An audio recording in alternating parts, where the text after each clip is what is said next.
آدھی رات سے ذرا پہلے قافلہ رک گیا۔ جراح کو گھوڑے سے اتار کر اس کے ہاتھ کھول دیے گئے اور چونکہ اندھیرا تھا اس لیے اس کی آنکھوں سے پٹی بھی کھول دی گئی۔ اسے کھانے کو کچھ دیا گیا، پانی بھی پلایا گیا۔ اس کے بعد اس کے ہاتھ بھی باندھ دیے گئے اور پاؤں بھی، اور اسے سو جانے کو کہا گیا۔ سوار تھکے ہوئے تھے، اس سے ایک رات پہلے کے جاگے ہوئے تھے، لیٹے اور سو گئے۔ گھوڑوں کو زینے اتار کر ذرا پرے باندھ دیا گیا۔ جراح کے بھاگنے کا تو سوال ہی پیدا نہیں ہوتا تھا، وہ بندھا ہوا تھا، وہ بھی سو گیا۔ کچھ دیر بعد اس کی آنکھ کھل گئی۔ وہ سمجھا کہ اسے روانگی کے لیے جگایا جا رہا ہے، لیکن کوئی اس کے پاؤں کی رسی کھول رہا تھا۔ وہ چپ چاپ پڑا رہا۔ وہ مرنے کے لیے بھی تیار ہو گیا۔ اسے یہ بھی توقع تھی کہ اسے قتل کر کے پھینک جائیں گے، لیکن پاؤں کی رسی کھلنے کے بعد جب یہ سایہ اس کے ہاتھوں کی رسی کھولنے لگا تو اس نے جھک کر جراح کے کان میں کہا، میں نے گھوڑوں پر زینے کس دی ہیں، خاموشی سے میرے پیچھے آؤ، میں تمہارے ساتھ چلوں گی۔ وہ بے ہوشی کی نیند سوئے ہوئے ہیں۔ یہ شارجہ کی آواز تھی۔ جراح آہستہ سے اٹھا اور شارجہ کے پیچھے پیچھے چل پڑا۔ ریت پر پاؤں کی آہٹ پیدا نہیں ہوتی تھی۔ آگے دو گھوڑے کھڑے تھے، ایک پر شارجہ سوار ہو گئی، دوسرے پر جراح سوار ہو گیا۔ شارجہ نے کہا، اگر تم اچھے سوار نہیں ہو تو ڈرنا نہیں، گرو گے نہیں، ایڑ لگاؤ اور لگام ڈھیلی چھوڑ دو، گھوڑے کو دائیں بائیں موڑنا تو جانتے ہوگے۔ جراح نے جواب دیے بغیر گھوڑے کو ایڑ لگا دی۔ شارجہ کا گھوڑا بھی اس کے ساتھ ہی دوڑا۔ دوڑتے گھوڑے سے شارجہ نے کہا، میرے پیچھے رہو، میں راستہ جانتی ہوں، اندھیرے میں مجھ سے الگ نہ ہو جانا۔ سرپٹ بھاگتے گھوڑوں نے مجرموں کو جگا دیا، لیکن تعاقب آسان نہیں تھا۔ انہیں پہلے تو دیکھنا یہ تھا کہ یہ گھوڑے کس کے ہیں۔ انہیں شارجہ کے بھاگنے کا خطرہ نہیں تھا۔ کچھ وقت دیکھنے میں لگ گیا ہوگا کہ وہ کون تھے، اور ذرا دیر پہلے ہی انہیں پتا چلا ہوگا کہ شارجہ اور جراح بھاگ گئے ہیں۔ پھر انہیں اپنے گھوڑوں پر زینے ڈالنی تھی۔ اس میں اتنا وقت صرف ہو جاتا کہ بھاگنے والے 2-2.5 میل دور نکل گئے ہوں گے۔ شارجہ اور جراح نے بار بار پیچھے دیکھا، آوازیں سننے کی بھی کوشش کی۔ انہیں یقین سا ہو رہا تھا کہ ان کے تعاقب میں کوئی نہیں آ رہا۔ وہ ابھی گھوڑوں کی رفتار کم کرنے کا خطرہ مول نہیں لے سکتے تھے، اس لیے ایڑ لگاتے چلے گئے۔ آخر وہ حد آ گئی جہاں گھوڑے خود ہی آہستہ ہونے لگے، لیکن وہ بہت دور نکل گئے تھے۔ جراح نے شارجہ سے کہا کہ یہاں کہیں نہ کہیں کوئی سرحدی دستہ ہونا چاہیے، مگر اسے معلوم نہیں تھا کہ کہاں ہوگا۔ شارجہ کو بھی معلوم نہیں تھا۔ اس نے جراح کو بتایا کہ وہ ان دستوں سے بچنے کے لیے دور کے راستے سے گئے تھے، ورنہ اس کا گاؤں دور نہیں تھا۔ اس نے اسے یہ یقین دلایا کہ وہ قاہرہ کی صحیح سمت کو جا رہے ہیں اور قاہرہ دور نہیں ہے۔ اگلا دن گزر گیا تھا جب علی بن سفیان قائم مقام امیر مصر تقی الدین کے سامنے بیٹھا تھا۔ تقی الدین کہہ رہا تھا، میں اس پر حیران نہیں کہ آپ جیسے تجربہ کار حاکم نے یہ غلطی کی تھی کہ مشکوک لڑکی کو زخمی قیدی کے پاس رہنے کی اجازت دے دی اور 4 مشکوک افراد کو بھی زخمی کے پاس لے گئے۔ میں اس پر حیران ہوں کہ یہ گروہ اتنا زیادہ دلیر اور منظم ہے۔ زخمی کو اٹھا لے جانا، سنتری کو قتل کر کے زخمی کے بستر پر ڈال جانا دلیرانہ اقدام بھی ہے اور ایک منظم جرم بھی۔ میرا خیال ہے کہ اس جرم کو جراح اور لڑکی نے آسان بنایا ہے، علی بن سفیان نے کہا۔ اس جرم میں بھی ہماری قوم کی اسی کمزوری نے کام کیا ہے جس کے متعلق صلاح الدین ایوبی پریشان رہتے ہیں اور کہا کرتے ہیں کہ عورت اور اقتدار کا نشہ ملت اسلامیہ کو لے ڈوبے گا۔ جراح کو میں نیک اور صاحب کردار سمجھتا تھا، مگر ایک لڑکی نے اسے بھی اندھا کر دیا۔ بہرحال زخمی قیدی کے گاؤں کا پتہ چل گیا ہے، میں نے ایک دستہ روانہ کر دیا ہے، اور جنوب مغربی علاقے کے جس کھڈر کا زخمی قیدی نے ذکر کیا تھا اس کے متعلق آپ کیا کرنا چاہتے ہیں؟ تقی الدین نے پوچھا۔ مجھے شک ہے کہ اس نے جھوٹ بولا تھا، علی بن سفیان نے جواب دیا۔ اس نے اپنی جان بچانے کے لیے یہ بے بنیاد قصہ گھڑا تھا، تاہم اس علاقے کی سراغ رسانی کی جائے گی۔ وہ اسی مسئلے پر باتیں کر رہے تھے کہ دربان نے اندر آ کر ایسی اطلاع دی جس نے دونوں کو سن کر دیا۔ انہوں نے ایک دوسرے کی طرف دیکھا، ایسے معلوم ہوتا تھا جیسے ان کی زبانیں بولنے سے معذور ہو گئی ہوں۔ علی بن سفیان اٹھا اور یہ کہہ کر باہر نکل گیا، کوئی اور ہوگا۔ اس کے پیچھے تقی الدین بھی باہر نکل گیا، مگر وہ کوئی اور نہیں، ان کا اپنا جراح ان کے سامنے کھڑا تھا اور اس کے ساتھ زخمی قیدی کی بہن شارجہ تھی۔ ان کے گھوڑے بری طرح ہانپ رہے تھے۔ جراح اور شارجہ کے چہرے اور سر گرد سے اٹے ہوئے تھے، ہونٹ خشک اور منہ کھلے ہوئے تھے۔ علی بن سفیان نے ذرا غصے سے پوچھا، قیدی کو کہاں چھوڑا ہے؟ جراح نے ہاتھ سے اشارہ کیا کہ ہمیں ذرا دم لینے دو۔ دونوں کو اندر لے گئے، ان کے لیے پانی اور کھانا وغیرہ منگوایا گیا۔ جراح نے تفصیل سے بتایا کہ وہ کس طرح اغوا ہوا تھا اور سفر میں زخمی قیدی مر گیا ہے۔ اسے بالکل علم نہیں تھا کہ زخمی قیدی کو بھی اغوا کیا گیا ہے۔ یہ اسے اگلے روز سفر میں پتہ چلا تھا جب زخمی گھوڑے سے گرا اور زخم کھل جانے کی وجہ سے مر گیا۔ جراح کو جس طرح شارجہ نے آزاد کرایا اور اس کے ساتھ بھاگی وہ بھی تفصیل سے سنایا۔ شارجہ نے اپنا بیان دیا تو علی بن سفیان جان گیا کہ یہ صحرائی لڑکی ہے۔ اجڑ اور دلیر ہے اور یہ اتنی چالاک نہیں جتنا سمجھا گیا تھا۔ اس نے بتایا کہ وہ اپنے بھائی کے سہارے اور اس کی خاطر زندہ تھی۔ اس بھائی کی خاطر وہ جان دینے کے لیے بھی تیار رہتی تھی۔ جراح نے جس خلوص سے اس کے بھائی کا علاج کیا تھا وہ اس سے اتنی متاثر ہو گئی تھی کہ اس کی مرید بن گئی۔ جراح کو وہ فرشتہ سمجھنے لگی۔ پہلے روز اس کے ساتھ جو 4 آدمی آئے تھے وہ اس کے کچھ نہیں لگتے تھے۔ وہ اس کے چچا اور تایا زاد بھائی نہیں تھے، وہ اسی گروہ کے آدمی ہیں جو صلاح الدین ایوبی کو اور اس کے اعلیٰ حاکموں کو قتل کرنا چاہتا ہے۔ جب علی بن سفیان کے آدمی شارجہ کے گاؤں اسے ساتھ لانے گئے تھے، اس وقت یہ 4 آدمی گاؤں میں تھے۔ انہیں پتہ چلا کہ شارجہ کا بھائی زخمی ہو کر قید ہو گیا ہے، تو وہ اس ارادے سے ساتھ چل پڑے کہ زخمی کو اغوا کریں گے۔ انہیں ڈر یہ تھا کہ زخمی کے پاس جو راز ہے وہ فاش نہ ہو۔ وہ جانتے تھے کہ زخمی کہاں اور کس کارروائی میں زخمی ہوا ہے۔ شارجہ کے بیان کے مطابق اس کا ارادہ بھی یہی تھا کہ بھائی کو اغوا کرائے گی۔ اس نے بھائی کے پاس رہنے کی جو التجا کی تھی اس سے اس کے 2 مقصد تھے، ایک یہ کہ بھائی کی خدمت اور دیکھ بھال کرے گی، اور دوسرا یہ کہ موقع ملا تو اسے اغوا کر لے گی۔ وہ 4 آدمی زخمی سے مل کر واپس نہیں گئے بلکہ قاہرہ میں ہی رہے تھے۔ وہ شارجہ کے اشارے کے منتظر تھے، لیکن جراح نے لڑکی کو اتنا متاثر کیا کہ اس کی سوچ ہی بدل گئی۔ جراح نے اسے یقین دلایا کہ اس کے بھائی کو کوئی سزا نہیں ملے گی۔ اس کے علاوہ جراح نے اسے ایسی باتیں بتائیں جو اس نے پہلے کبھی نہیں سنی تھی۔ جراح نے اس کے اندر اسلام کی عظمت بیدار کر دی تھی اور اعلیٰ کردار کا مظاہرہ کر کے اسے اپنا مرید بنا لیا تھا۔ وہ ہر وقت جراح کے پاس بیٹھ کر اس کی باتیں سننے کے لیے بےتاب رہنے لگی۔ ایک روز وہ جراح کے گھر جا رہی تھی تو اسے ان 4 میں سے ایک آدمی راستے میں مل گیا۔ اس نے شارجہ سے کہا کہ زخمی کے اغوا میں اب دیر نہیں ہونی چاہیے۔ شارجہ نے اسے کہا کہ وہ ارادہ بدل چکی ہے، اس کا بھائی یہیں رہے گا۔ اس آدمی نے شارجہ سے کہا کہ اگر اس نے شہر میں آ کر اپنا دماغ خراب کر لیا ہے تو اسے قتل کر دیا جائے گا، زخمی یہاں نہیں رہے گا۔ شارجہ کو توقع نہیں تھی کہ یہ 4 اتنی دلیری سے اس کے بھائی کو اغوا کر لیں گے۔ اس نے انہیں فیصلہ سنا دیا کہ وہ ان کی کوئی مدد نہیں کرے گی۔ اس آدمی نے اسے کہا، ہم تمہاری ہر ایک حرکت دیکھ رہے ہیں، ہم سمجھ رہے تھے کہ تم نے جراح کو پھانس لیا ہے، لیکن معلوم ہوتا ہے کہ تم خود اس کے جال میں پھنس گئی ہو۔ شارجہ نے اسے دھتکار دیا۔ اسے چونکہ توقع نہیں تھی کہ وہ لوگ اتنی دلیری کا مظاہرہ کر سکیں گے، اس لیے اس نے جراح کے ساتھ بھی ذکر نہ کیا کہ اس کے زخمی بھائی کا اغوا کا خطرہ ہے۔ اسی رات شارجہ اور جراح ان 4 کے چنگل میں آ گئے۔ انہیں جب گھوڑوں پر سوار کرنے کے لیے اٹھا لے گئے تو اس نے دیکھا کہ گھوڑے پر اس کا زخمی بھائی بیٹھا تھا۔ اس وقت وہ کچھ خوش ہوئی کہ اس کا بھائی آزاد ہو گیا ہے۔ وہ فرار پر آمادہ ہو گئی، لیکن جراح کو ان لوگوں کی قید میں نہیں دیکھنا چاہتی تھی۔ اس نے انہیں کہا کہ اسے بھی چھوڑ دو، لیکن وہ نہ مانے۔ اس کے ہاتھ اور پاؤں باندھ کر گھوڑے پر ڈال لیا۔ راستے میں شارجہ کو بتایا گیا کہ اس کے بھائی کو کس طرح اغوا کیا گیا ہے۔ وہاں صرف 2 آدمی گئے تھے، ایک نے سنتری سے کہیں کا راستہ پوچھنے کے بہانے باتوں میں لگا لیا اور دوسرے نے پیچھے سے اس کی گردن جکڑ لی اور دونوں نے اسے اٹھا کر اندر ڈال دیا۔ زخمی انہیں دیکھ کر اٹھ بیٹھا، اس کے بستر پر سنتری کو لٹا دیا گیا اور اس کے دل پر خنجر کے 2 گہرے وار کر کے اسے ختم کر دیا گیا۔ پھر انہوں نے اس پر کمبل ڈال دیا۔ دونوں نے زخمی قیدی کو اٹھایا اور نکل گئے۔ انہیں یہ بھی معلوم تھا کہ شارجہ جراح کے گھر میں ہے۔ انہیں ڈر تھا کہ وہ نہیں مانے گی اور اغوا ناکام بنا دے گی، لیکن اسے بھی وہاں سے غائب کرنا ضروری تھا کیونکہ اس کے پاس بھی ایک راز تھا۔ 2 آدمی گھات میں بیٹھے تھے۔ جو ہی جراح اور شارجہ تنگ اور تاریک گلی میں آئے، انہیں جکڑ لیا گیا اور اغوا کامیاب ہو گیا۔ علی بن سفیان جیسا گھاگ سراغ رساں کوئی اور تجربہ نہیں کرنا چاہتا تھا۔ اس نے جراح اور شارجہ کے بیانوں پر فوری اعتبار نہ کیا۔ یہ بھی سازش کی ایک کڑی ہو سکتی تھی۔ اس نے دونوں کو الگ کر دیا اور ان سے اپنے انداز سے پوچھ گچھ کی۔ جراح دانش مند آدمی تھا۔ اس نے علی بن سفیان کو قائل کر لیا کہ اس نے جو بیان دیا ہے وہ لفظ بلفظ درست ہے۔ اس نے کہا کہ ایک تو جذباتی پہلو تھا، اس لڑکی کی شکل و صورت اس کی مری ہوئی بہن سے ملتی تھی، اس لیے وہ اسے اچھی لگتی تھی اور وہ اسے اپنے گھر بھی لے جاتا اور زخمی کے مکان میں بھی اس کے ساتھ زیادہ وقت بیٹھا رہتا تھا۔ جراح نے بتایا کہ اس کے اس سلوک سے لڑکی اتنی متاثر ہوئی تھی کہ اس نے اپنے کچھ شکوک اس کے سامنے رکھ دیے تھے۔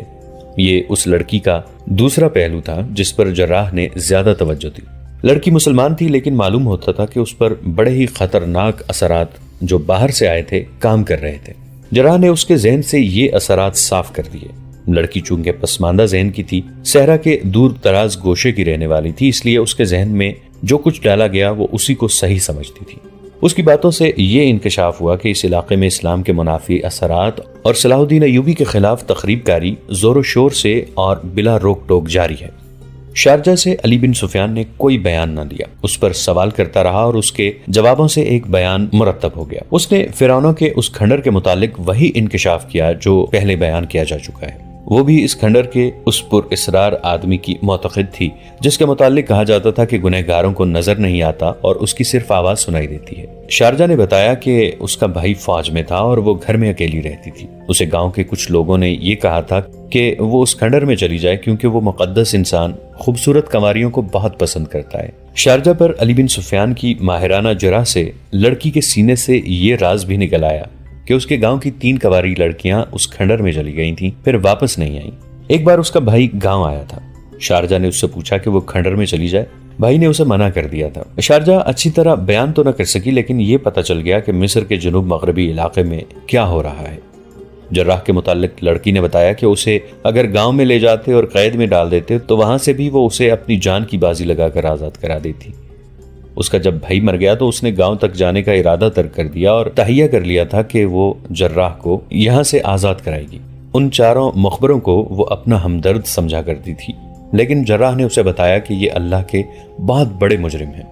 ان کے متعلق اسے یہ بھی پتہ چل گیا تھا کہ انہیں اس کے بھائی کے ساتھ کوئی ہمدردی نہیں بلکہ اس راز سے دلچسپی تھی جو اس کے پاس تھا، اس لیے انہوں نے اسے مار دیا۔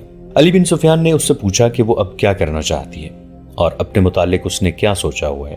اس نے جواب دیا کہ وہ ساری عمر جراح کے قدموں میں گزار دے گی اور اگر جراح اسے آگ میں کود جانے کو کہے گا تو وہ کود جائے گی۔ اس نے اس پر رضامندی کا اظہار کیا کہ وہ کھنڈر تک جانے والوں کی رہنمائی کرے گی اور اپنے علاقے کے ہر اس فرد کو پکڑوائے گی جو مصر کی حکومت کے خلاف کام کر رہا ہے۔ علی بن سفیان کے مشورے پر فوج اور انتظامیہ کے اعلیٰ حکام کا اجلاس بلایا گیا اور صورتحال تقی الدین کے سامنے رکھی گئی۔ سب کا یہ خیال تھا کہ تقی الدین مصر میں نیا آیا ہے اور اتنی بڑی ذمہ داری بھی اس کے سر پر پہلی بار پڑی ہے، اس لیے وہ محتاط فیصلے کرے گا اور شاید کوئی خطرہ مول نہ لینا چاہے۔ اجلاس میں بیشتر حکام نے اس پر اتفاق کیا کہ چونکہ اتنے وسیع علاقے کی اتنی زیادہ آبادی گمراہ کر دی گئی ہے، اس لیے اس آبادی کے خلاف فوجی کارروائی نہ کی جائے۔ مسئلہ یہ تھا کہ کھنڈرات کے اندر کے جو حالات معلوم ہوئے تھے ان سے ظاہر ہوتا تھا کہ وہاں ایک نیا عقیدہ نکلا ہے جسے لوگوں نے قبول کر لیا ہے، لہذا یہ لوگ اپنے معبد اور عقیدے پر فوجی حملہ برداشت نہیں کریں گے۔ اس کا حل یہ پیش کیا گیا کہ اس علاقے میں اپنے معلم، عالم اور دانشور بھیجے جائیں جو لوگوں کو راہ راست پر لائیں، ان کے جذبات کو مجروح نہ کیا جائے۔ اجلاس میں ایک مشورہ یہ بھی دیا گیا کہ سلطان ایوبی کو صورتحال سے آگاہ کیا جائے اور ان سے حکم لے کر کارروائی کی جائے۔ اس کا مطلب یہ ہے کہ آپ انسانوں سے ڈرتے ہیں، تقی الدین نے کہا، اور آپ کے دل میں خدا اور اس کے رسول صلی اللہ علیہ وآلہ وسلم کا ڈر نہیں، جن کے سچے مذہب کی وہاں توہین ہو رہی ہے۔ امیر مصر اور سالار اعلیٰ کو خبر تک نہیں ہونے دی جائے گی کہ مصر میں ہو کیا رہا ہے۔ کیا آپ اس سے بے خبر ہیں کہ وہ میدان جنگ میں کتنے طاقتور دشمن کے مقابلے میں سینہ سپر ہیں؟ کیا آپ صلاح الدین ایوبی کو یہ تاثر دینا چاہتے ہیں کہ ہم سب 2-4 ہزار گنہگاروں اور دشمنان دین سے ڈرتے ہیں؟ میں براہ راست کارروائی کا اور بڑی ہی سخت کارروائی کا قائل ہوں۔ گستاخی معاف امیر محترم، ایک نائب سالار نے کہا۔ صلیبی ہم پر یہ الزام عائد کرتے ہیں کہ اسلام تلوار سے پھیلا گیا ہے، کہ اسلام تلوار کے زور سے پھیلایا گیا ہے۔ ہم اس الزام کی تردید عملی طور پر کرنا چاہتے ہیں۔ ہم پیار اور خلوص کا پیغام لے کر جائیں گے۔ تو پھر اپنی کمر کے ساتھ تلوار کیوں لٹکائے پھرتے ہو؟ تقی الدین نے طنزیہ لہجے میں کہا۔ فوج پر اتنا خرچ کیوں کر رہے ہو؟ کیا اس سے بہتر نہیں کہ ہم فوج کو چھٹی دے دیں اور ہتھیار دریائے نیل میں پھینک کر مبلغوں کا ایک گروہ بنا لیں اور درویشوں کی طرح گاؤں گاؤں قریہ قریہ دھکے کھاتے پھریں؟ تقی الدین نے جذباتی لہجے میں کہا، اگر رسول خدا صلی اللہ علیہ وآلہ وسلم کے پیغام کے خلاف صلیب کی تلوار نکلے گی تو اسلام کی شمشیر نیام میں نہیں پڑی رہے گی، اور جب شمشیر اسلام نیام سے باہر نکلے گی تو ہر اس سر کو تن سے جدا کر دے گی جو کلمہ رسول صلی اللہ علیہ وسلم کے سامنے جھکنے سے انکار کرتا ہے۔ وہ ہر اس زبان کو کاٹے گی جو کلمہ حق کو جھٹلاتی ہے۔ صلیبی اگر یہ الزام عائد کرتے ہیں کہ ہم نے اسلام تلوار کے زور پر پھیلایا ہے تو میں ان سے معافی مانگنے کے لیے تیار نہیں ہوں۔ سلطنت اسلامیہ کیوں سکڑتی چلی جا رہی ہے؟ خود مسلمان کیوں اسلام کے دشمن ہوئے جا رہے ہیں؟ صرف اس لیے کہ صلیبیوں نے عورت اور شراب سے، زر و جواہرات اور ہوس اقتدار سے اسلام کی تلوار کو زنگ آلود کیا ہے۔ وہ ہم پر جنگ پسندی اور تشدد کا الزام عائد کر کے ہمارے عسکری روایات کو ختم کرنا چاہتے ہیں، کیونکہ وہ ہمارے خلاف لڑ نہیں سکتے۔ ان کے بری لشکر اور بحری بیڑے ناکام ہو گئے ہیں، وہ ہمارے درمیان تخریب کاری کر رہے ہیں، اللہ کے سچے دین کی جڑیں کاٹ رہے ہیں، اور آپ کہتے ہیں کہ ان کے خلاف تلوار نہ اٹھاؤ۔ غور سے سنو میرے دوستو،